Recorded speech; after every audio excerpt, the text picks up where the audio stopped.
YouTube, Joseph Crickmore here, and if you have been on the channel for a while now, you would know that slime is a big deal for the channel. And by slime, I mean this guy. Hello, Rimuru. He was one of the reasons reaction stuff even came to the channel at all. And yes, at the time it was only Season 3, but now that we have a Season 4, literally a week away, I am taking the time to put for the channels, and just for, to cover all my bases, Season 1 and Season 2, but it's gonna be live Patreon streams, so you people have to be wary of when I put a community post here with a Patreon link for being live, especially after the recent incident where it's like I can't even trust YouTube Live anymore. Regardless. This video is technically late because we've covered now pretty much all of Season 1 except for a tiny little chunk at the end that'll also be going up within the next, I don't want to make any promises, but 24 hours, give or take. Which will be the Diablo episode and the OVAs. But I'm counting the 3 OVAs of the school trip, because those were the ones I like to watch. And I am not putting myself through those 2 episodes again of the other OVAs. You know those. The one where it's basically making Rimuru plushies in universe, and the one where Rimuru is on a really terrible sleeping pill, like a drug trip. No. Not those 2. It's the 3-parter. Regardless, this video is going up to link to all of those archived streams if you want to watch them, if you weren't live for them. But this is also a reminder, people, that the Season 2 ones will be coming soon. And then once I'm caught up with the rewatch through Season 2, we're going right into Season 4. But it will be dubbed. I hope. I didn't wait for Season 3 to be dubbed, because you know how it is when stuff's releasing. You kind of have to get on it when you can. So the rest of this video is the Season 1 retrospective. Well, as condensed as I can possibly make it. This isn't a full Season 1 retrospective, like I'm not going to spend half an hour on this. It'll be a small version. First of all, I've said this so many times, and I'm going to keep saying it, I resonate with Rimuru so much. He feels like me as an anime character, and that is not an exaggeration. He feels like his attitude, his outlook on life, even the way he reacts to certain adversities, feel like me. It feels perfect. And look, his voice is, I think, the first time I heard Brittany Karbowski in any kind of production. And if I'm wrong, then it was because I didn't recognize her voice until I actually looked. Because, the way I was watching anime was very random, and I wasn't exactly paying attention to voice actors for the longest time until I started to. And then it's like me playing the guessing game of, do I know you? Do I know you? Do I know you? And so, I love her performance. I love the dialogue she gives Rimuru because it feels like stuff I could say, or would say, things that just feel like natural things to say. He knows he's from another world, and he's gonna bring his, what's the term, vernacular with him. I love his interaction. It's not even in this season, but it relates to one of my favorites in Season 2, and I'll bring it up when I do the YouTube video for Season 2. It's a funny dialogue moment. Oh my gosh. But Veldora, played by the guy who's Mr. Satan in Dragon Ball, that's kind of going to be relevant in the Season 2 video once again, but amazing just cast. Shuna is done by Yui from Ari Fuerta. Is that the character? I think. Who else do I recognize? Well, I'm not about to make that a part of the video. People would know that sometimes I kind of suck at remembering specific voice actor names unless it's somebody like I would have a purpose to remember. Okay. The world building, the setting, I love it. The just the fact that otherworlders are just a common thing, even when they're supposed to be outlawed and considered taboo. The concept is just such a widespread thing because it's not even just summons, like Shizu and the students, because Rimuru wasn't summoned, he died and got reincarnated.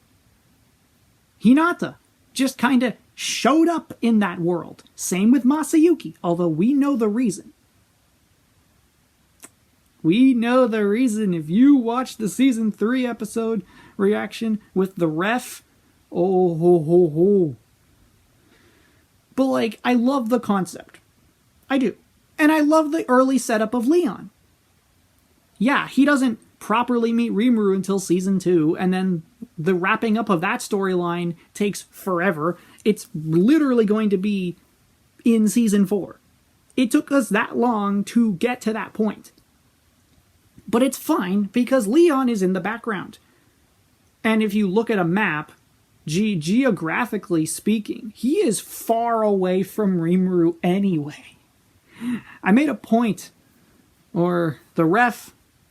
No, it was me. Yeah, I did. Okay.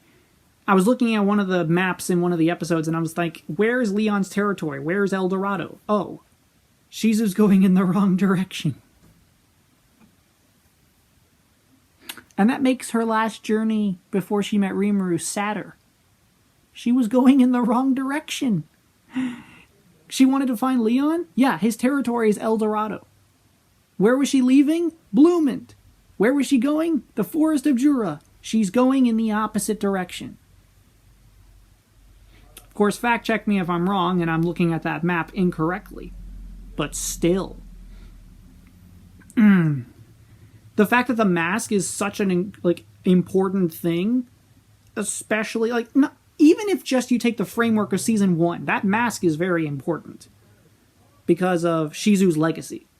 Yuki, the students, it's kind of a big deal. The fact that it erases mana, and you're not supposed to be thinking much about the mask. It's just that. Except for who gave it to Shizu, of course. And, well, you'll see when I do the Diablo and the OVAs in the next day or two that I'm going to be bringing up, what is this mask? What's the origin? So then things happen. Rimuru goes to Dwargon. The first territory to recognize Tempest as a nation. So I got to give props to Gazel Dwargo, especially for seeing through a lie in his own bureaucracy. He knew all along about Vesta and stuff. Kaijin. And then we have the ogres. Oh boy, it took me 2 attempts to get through that episode. I don't like misunderstandings in fiction, especially when they're not necessary. I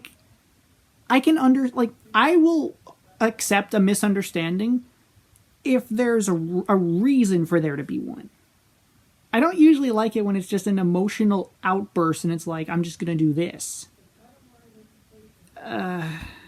Thank God Shuna is such a rational person and is like, this guy did not attack us. Where are the orcs? This is not him. Does he look like Footman to you, Benimaru? I know. I brought it up twice. It's not an episode I like rewatching. I don't. Ugh. Then, of course, the Orc Lord stuff. Gabiru is Gabiru. Rimuru making the formal alliance with the Lizardmen. Cool. Obligatory Christopher Sabat cameo. The Dryads going to Rimuru. Rias. Recognize that voice. But Trainee, she's like, we want you to take on the Orc Lord. The moderate Harlequin Alliance, Gelmude getting killed, Rimuru eating the Orc Disaster, which is going to come into play in the Season 2, which almost makes you wonder if more things were planned out for Rimuru to live.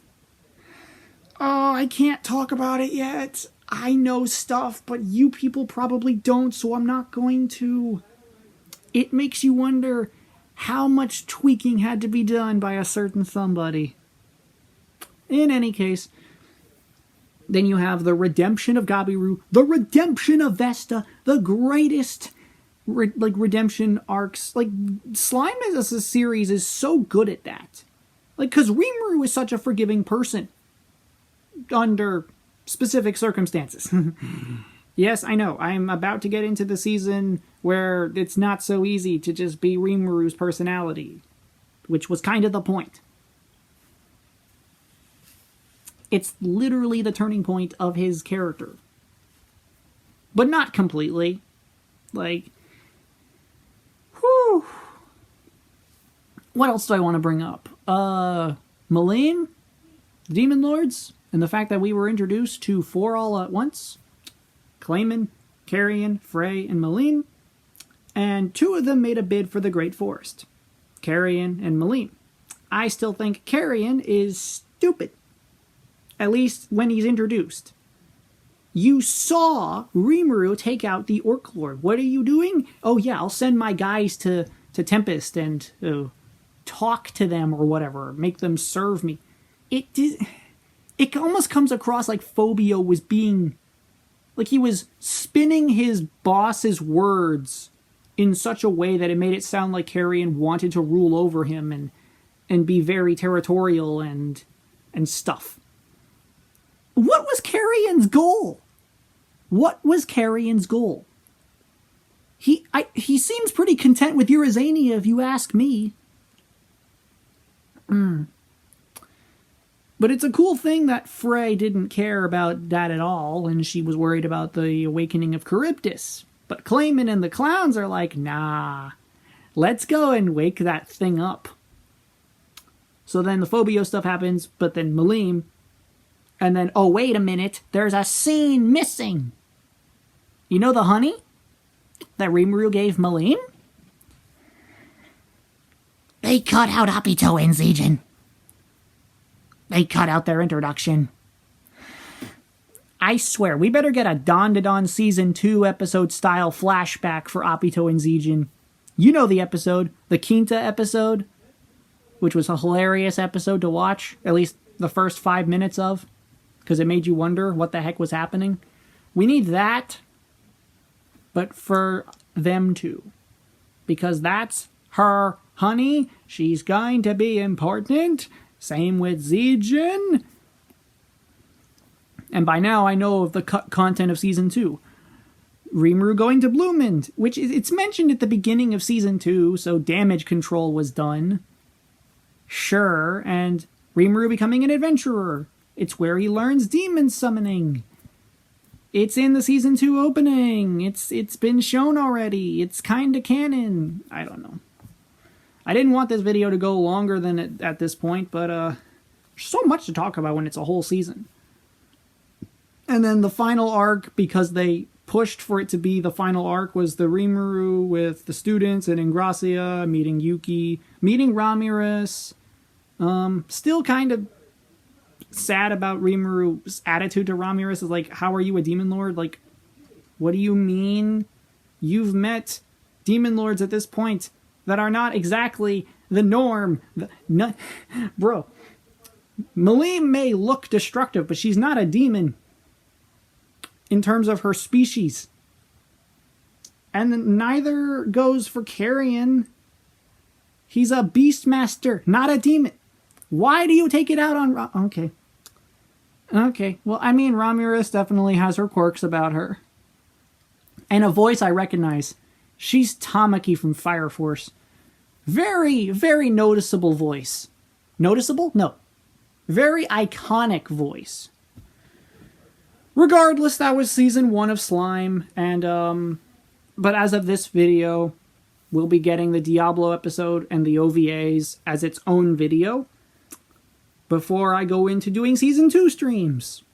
I don't know how many I'm going to break it up into yet, but we're getting there. And then on this channel, Season 4 will be upon us.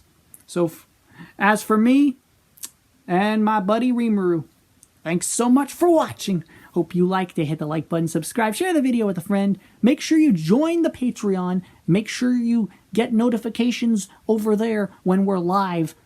So even if you don't read my community tab over here, you'll know when I'm live over there.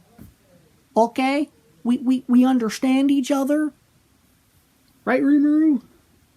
Yeah. And speaking of being notified, keep your notifications on, because as always, I will see you in the next one. Goodbye.